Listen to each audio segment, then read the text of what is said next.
Coming up next, right here on the Fortminorproject channel, that's right, I will be giving you guys my WWE NXT TakeOver Brooklyn review, thoughts, and opinions. You know what's coming up next, that's right, roll that damn intro. Inside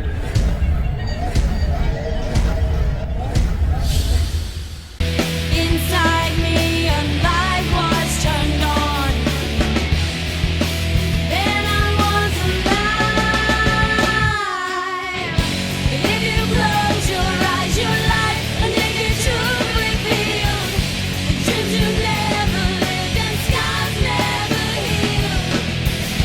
In the darkness, light will take you to the other side. And find me waiting there, you'll see if you just close your eyes. Alright, so getting right down into it with my NXT TakeOver Brooklyn thoughts and opinions and review, and getting down into what we did get to see for the first match, where we had Justin Thunder Liger and Tyler Breeze going head to head at it, and Justin Thunder Liger's basically in-ring debut for WWE and as well NXT on top of that. And overall, who we did get to have win, that's right, Justin Thunder Liger actually defeating Tyler Breeze, and it could have went either or. I thought Tyler Breeze was gonna get the win, and I actually like the entrance to that Tyler Breeze they get to have, and most of the other superstars were able to have their own entrances, if you will. So that's actually pretty dope and cool that I like there. A nice addition to the show. So overall, having that go down like that, it was a good match, and we'll see what happens when it comes down into it with Tyler Breeze and everything. And since I really like his character, and hopefully he will get to have other feuds going for him, and we'll see what happens with that. But unfortunately, he didn't get the win, and we had Justin Thunder Liger overall getting the win.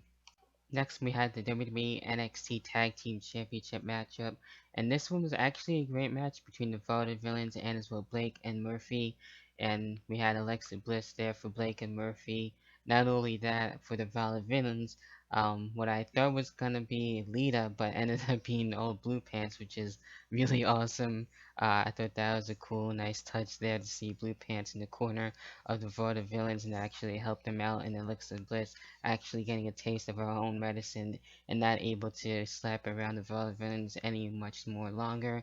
And at one point where I thought Blake and Murphy were going to retain, but we have, yes, new NXT Tag Team Champions in the Vaudevillains, so really cool there and about time. So that's really awesome, and I couldn't agree anymore on having that happen. So the Vaudevillains as WWE NXT Tag Team Champions is really cool, and now we're going to be able to have a tournament in memory of Dusty Rhodes, according to Triple H and William Regal. So that's going to be interesting to see what teams are going to be going at it. Most likely Blake and Murphy will probably be in there, and other teams that would be announced. So that's going to be interesting. Looking forward into that.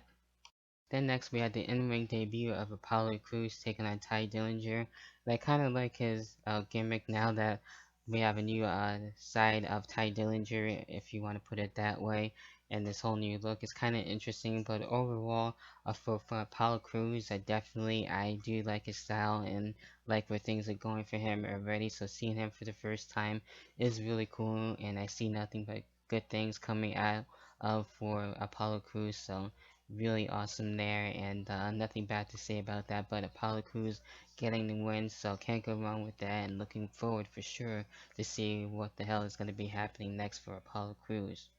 The next match where we had Samoa Joe taking on Baron Corbin, and this was actually a good match between these two, and Baron Corbin showing his toughness a little bit more, and Samoa Joe showing what he's all about to Baron Corbin, and that's what I got out of that. And in the end, Samoa Joe was able to make, well, not exactly have Baron Corbin tap out, but he actually made him give up there, and Samoa Joe was able to get the win with submission, so that's really cool. So unfortunately, Baron Corbin is not undefeated anymore, as I was trying to get to say, and now he is defeated.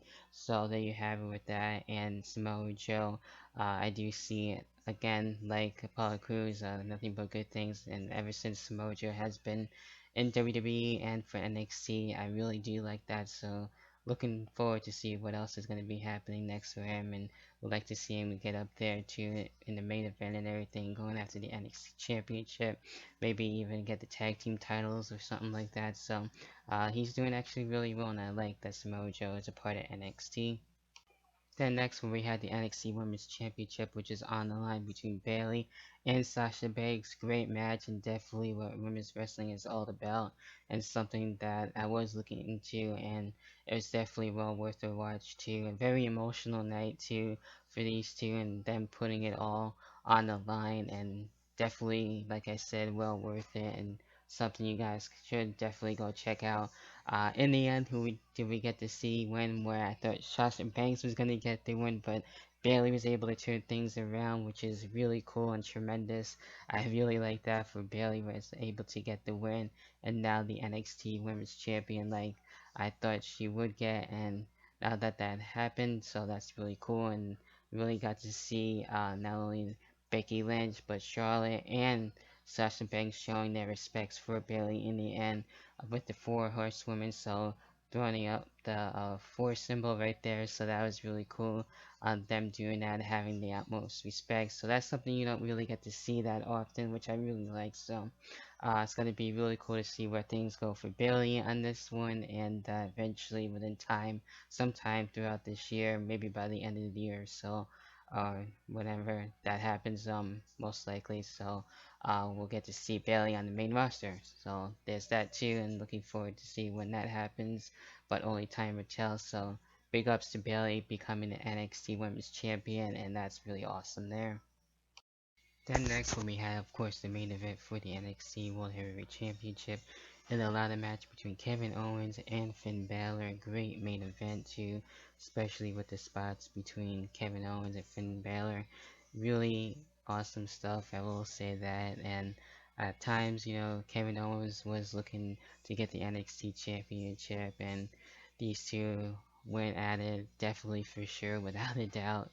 And in the end, we did have Finn Balor actually winning and getting the NXT Championship and retaining it, so that's really cool there. Can't go wrong with that. Could have went really either way, but overall, Finn Balor is able to keep the NXT Championship a little bit more longer, and that's how we end things off for NXT TakeOver Brooklyn. So overall, what are your thoughts on how you feel about the NXT TakeOver special for Brooklyn?